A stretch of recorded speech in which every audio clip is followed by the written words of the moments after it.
looking at you. Stuck on your phone or you're stuck in your zone. And you don't ever cook, but I don't wanna give up. Baby, I just want you to get up. Lately I've been a little fed up. Wish you would just focus on me. Can you focus on me? Baby, can you focus on me?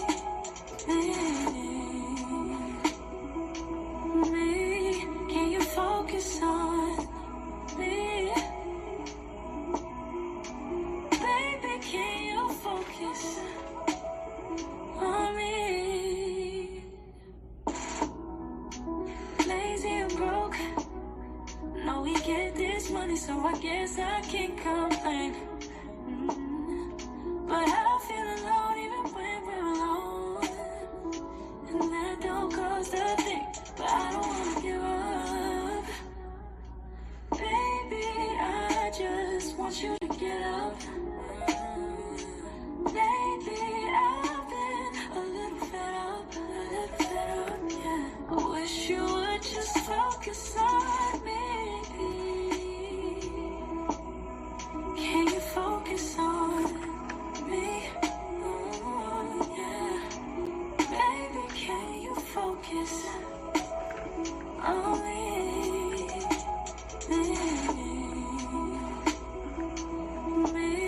Can you focus on me? Baby, can you focus on me? Baby, focus.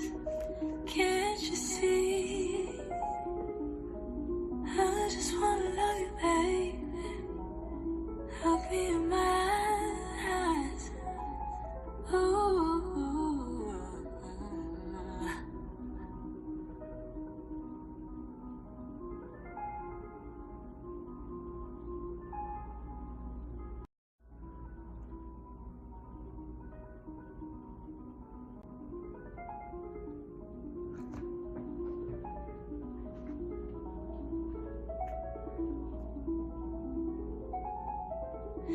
Me. Can you focus on me? Baby, can you focus on me? Hands in the soap, how the faucet's running and I keep looking at you. Stuck on your phone or you're stuck in your zone. And you don't ever cook, but I don't wanna give up. Baby, I just want you to get up. Lately I've been a little fed up. Wish you would just focus on me. Can you focus on me? Baby, can you focus on me? Copyright disclaimer. Under Section 107 of the Copyright Act of 1976, allowances made for fair use, for purpose such as criticism, comment, news reporting, teaching, scholarship, and research. Fair use is a use permitted by copyright statutes that might otherwise be infringing. Non-profit, educational, or personal use tips in the balance of the favor of fair use. Furthermore,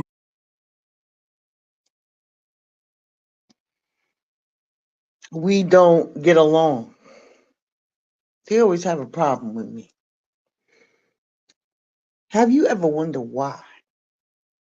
That certain people seem to have a problem with you, no matter what you do?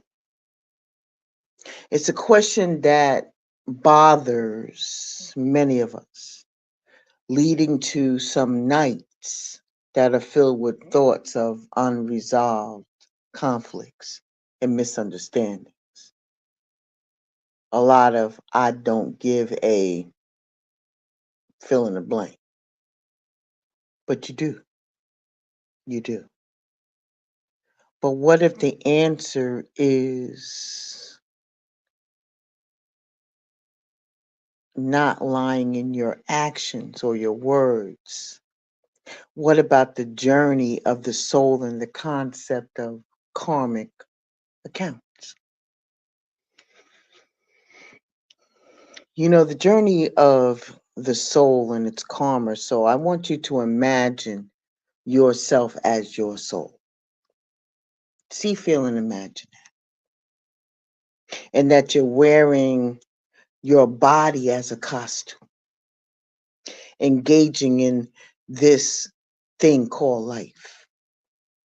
Through our thoughts and our words and our actions, and every interaction we have creates a ripple in the vast ocean of calm, establishing what we refer to as your karmic account with other souls.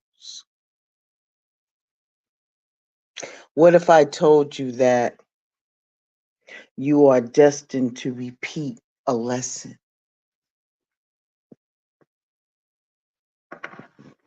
until it's completed, the way that it was divinely orchestrated? What if I told you that these people and situations were placed in your path to teach you that lesson? It doesn't make it hurt any less. If anything, it's reversed, because now you get into the why me as you're sitting there wondering why. Let me tell you something about karma. Karma is filled with the things that we do, both good and bad, and they are not settled until the energy that we are sent out returns back to us, often in ways that we will not even predict or even recognize. The cycle of the karmic accounts. I want you to consider a scenario where you did something really, really fucked up to somebody, right? Deeply. I'm talking about deep, causing irreversible damage to their life and their well-being. And through the years that have passed, you both leave this bodily form. You transition. That karmic account will still remain open, ensuring that your paths will cross again in a future life. That's the catch. You know what else? Neither of you will remember the other or that thing that happened that intertwined your destinies. Yet the energy of the actions will await, ready to balance the scales in a future entanglement. When we meet someone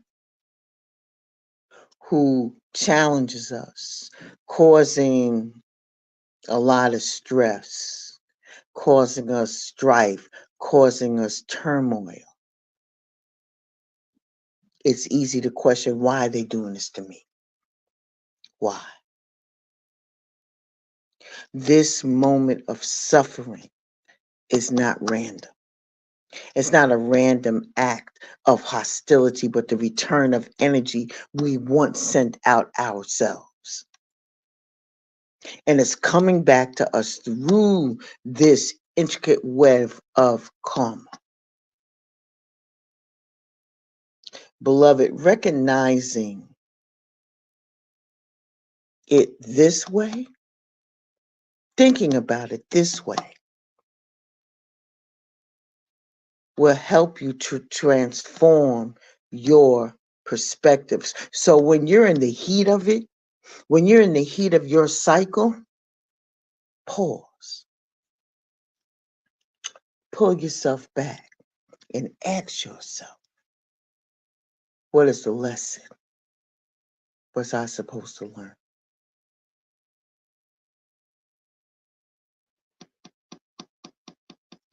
You can't continue to shift the blame on other people.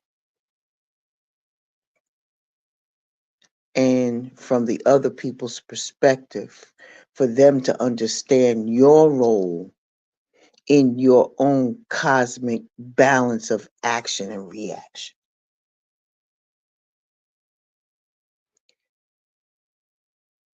Now I'm going to throw something at you and duck. It's the power of forgiveness. When you face the consequence of your past actions, it's going to offer you a choice. Either to continue that cycle of negativity, for that karma to come back negative, or to break it through understanding and accepting and forgiving. I'm ducking. I don't know what's going to hit the wall. You got to forgive those who wronged us, especially when it seems undeserved. You have to allow yourself to close out old karmic accounts and create positive energy for the future. This, beloved, is an act of liberation. I know you don't see it when you in it. I know you don't see it. Because every day you are evolving your beliefs for your own betterment. I know. But when you're in it, you don't see that shit.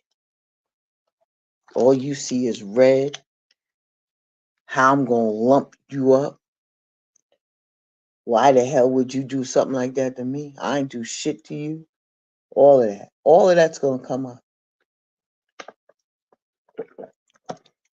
But in order for you to succeed at that, you're going to have to get that lesson. But first, you're going to have to believe that you can.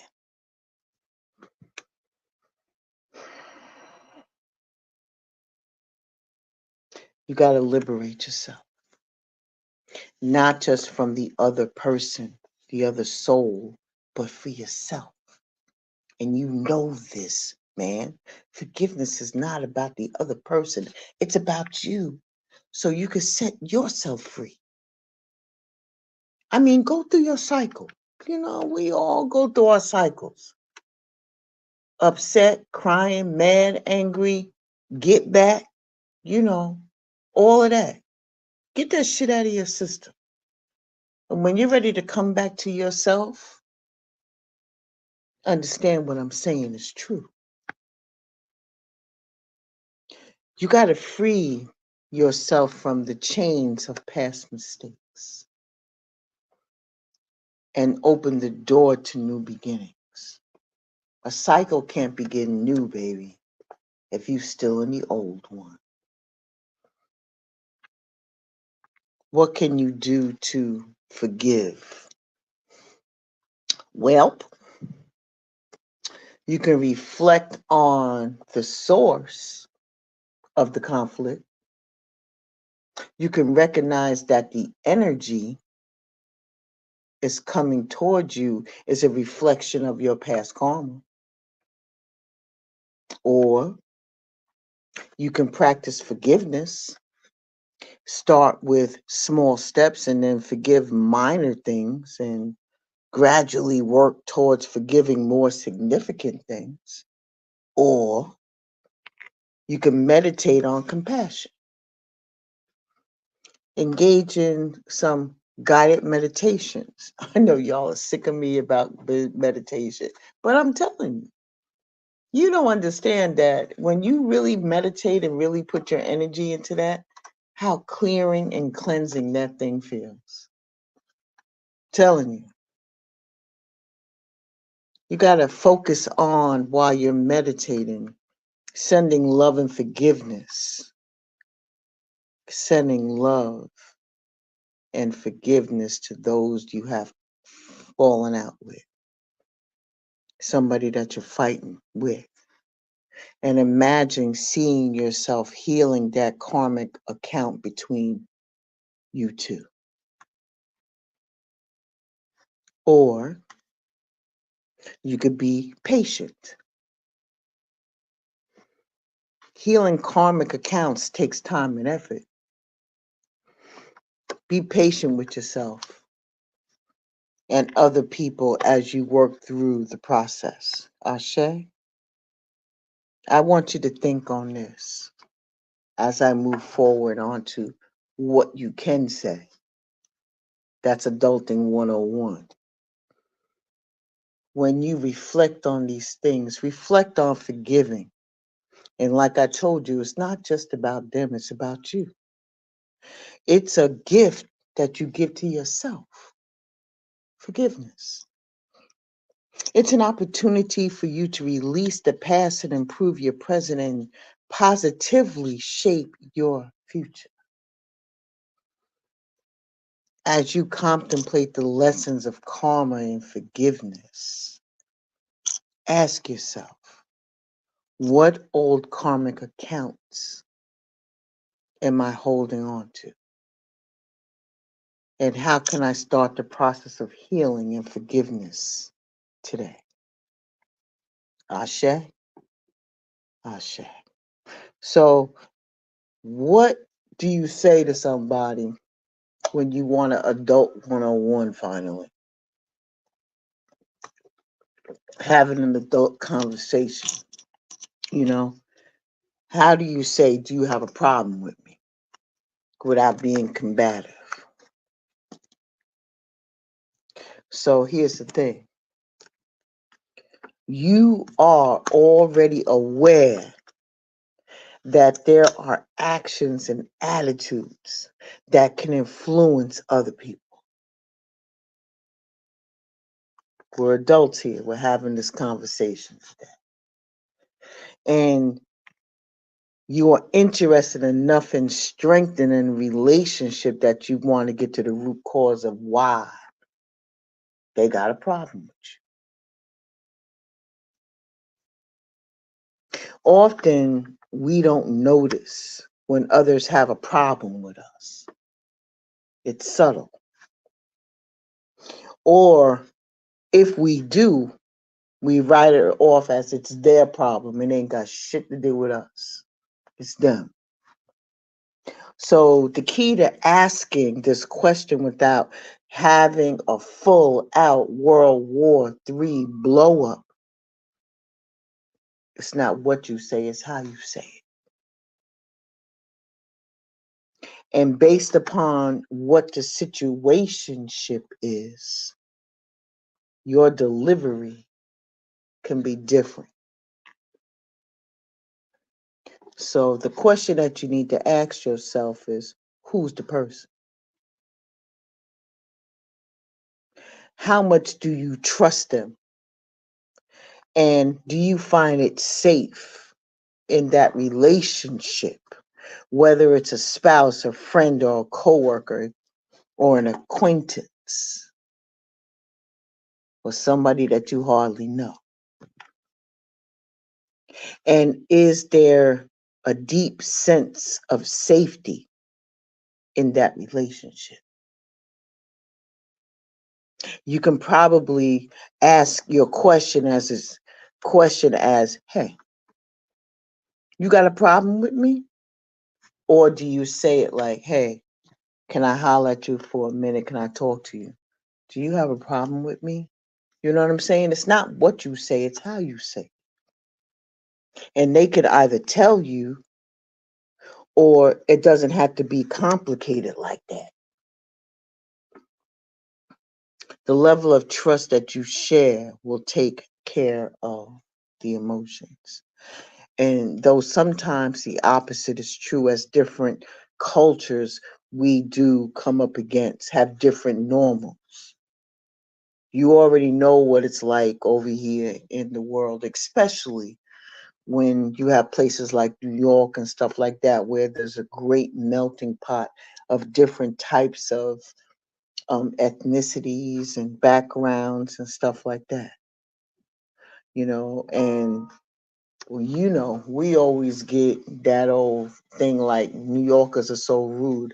I think it's just the tone of our voice. It sounds aggressive, and but it's just the way we don't find it offensive.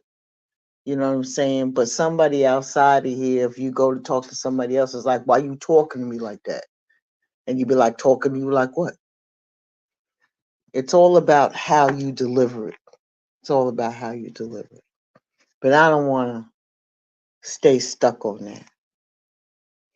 So when you're adulting 101, make sure that you share that you have a good intention with that conversation and tell what your concerns are. And then share your story, your interpretation of the facts, and then ask for their perspective.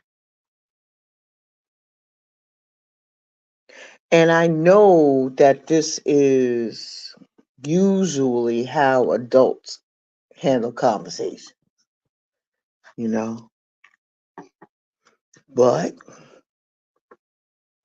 you could say something like this. Let me see. I respect you and I want to have a good relationship with you. And the facts are, I've noticed this, this, and this. And the story is, because of these incidents, I'm starting to think that. But then you can ask, am I correct in thinking? So when you do it that way, right? First, your good intention, you're already setting it in your mind. Then you're thinking about the facts on how you perceived it to be. And then you go and think about the story about what happened. And then when you do that, then you can pose your question. So that way it's methodical and thought out and not just abrupt. When you want to have these adult conversations, you don't want it to be abrupt. You want it to be an honest dialogue. And that could be a way for you to explain to the other person why you think that they're irritated with you, why that it matters to you, and you like to know that their view on it. Like I told you, you begin with good intent. So let's say that the conversation goes this way. Hey, I respect you, and it's important for me that you and I work well together and I can trust each other. And I'm wondering if I've done something to get in that way. I've noticed that you, and share the facts of the story from your perception, it seems as though you may be irritated or frustrated or angry with me, which is your interpretation. Have I done something that caused you to feel frustrated with me? So here's the thing.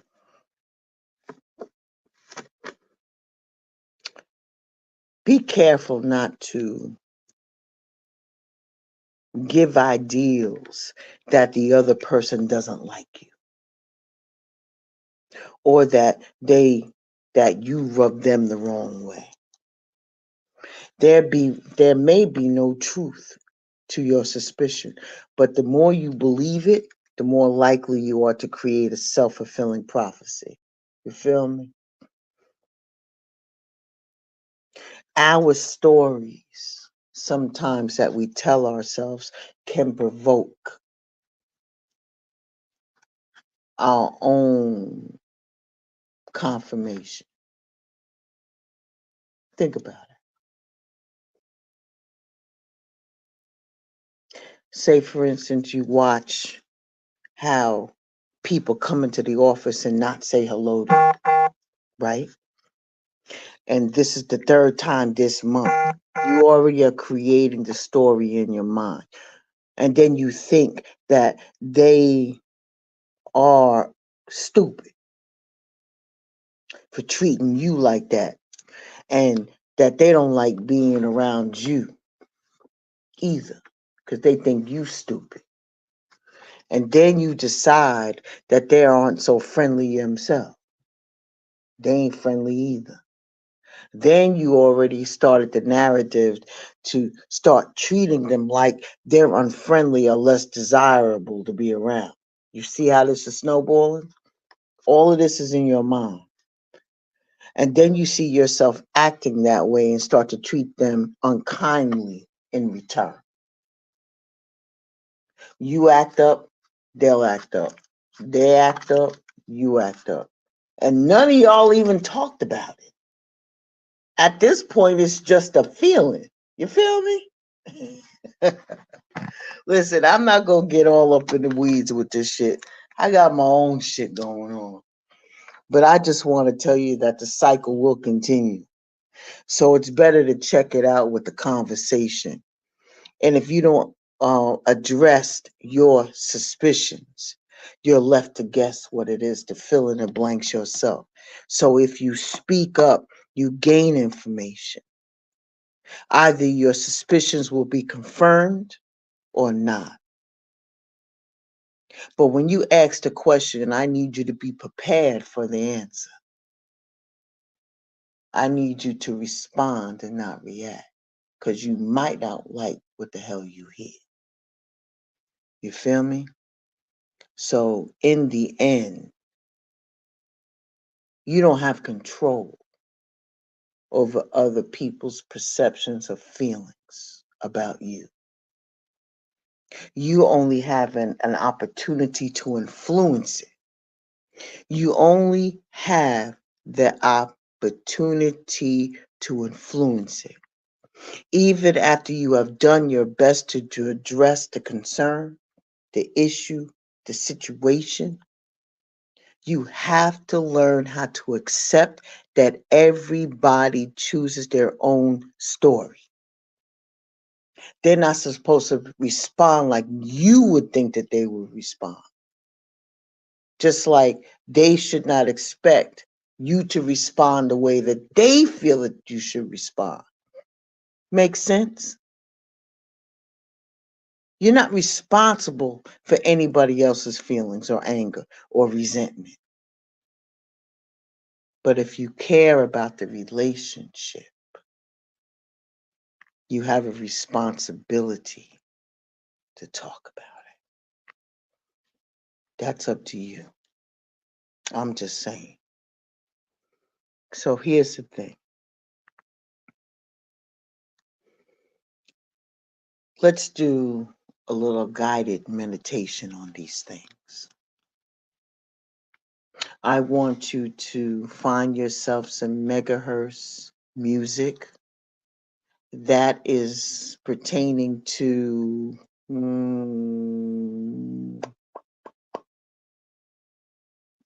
friendliness. No, acceptance. Find some megahertz music by going into YouTube and typing in acceptance, megahertz music. Find yourself a comfortable place. Have a seat with your back straight, your arms resting on your thighs with your hands up. You can come back to this at any time.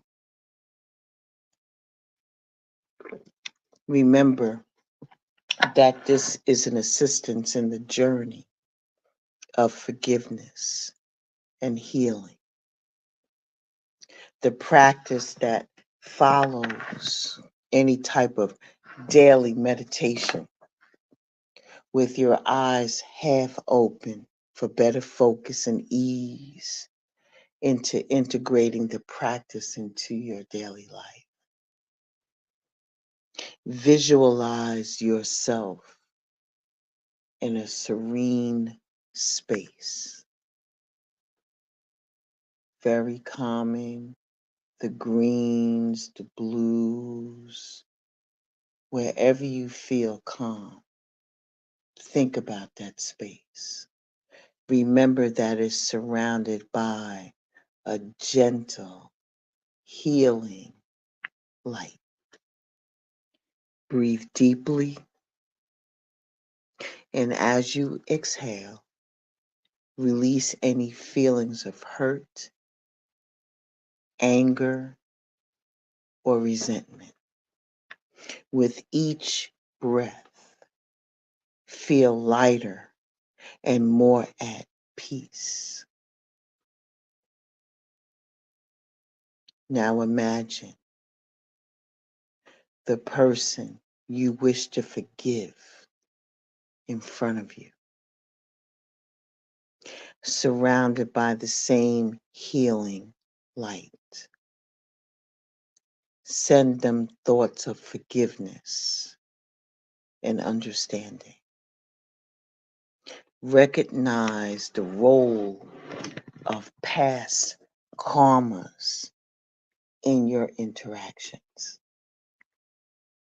Visualize the karmic account between you dissolving, replaced by mutual respect and peace. And when you end this meditation, I want you to embrace a future where both of you are free from past burdens, ready to move forward with love and compassion. Ashe. I want to thank you for stopping by Blended Healing. I hope this helped.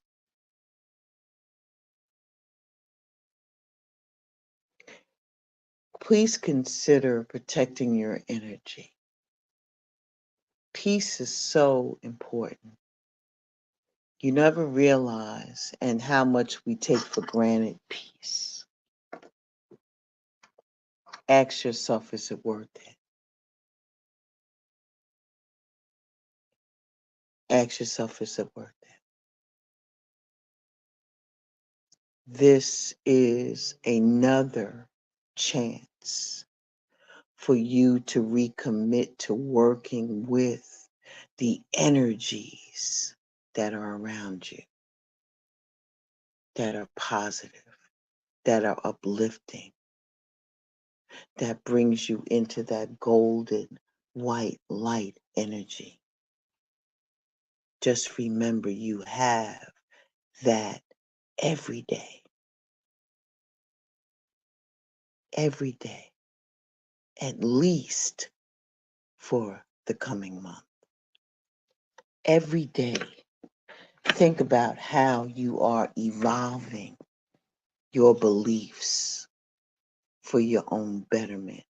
In order for you to succeed, you must first believe that you can. Ashe and deep bow to each and every one of you. I shall see you all very, very soon. Be well, stay safe. Ashe and deep bow.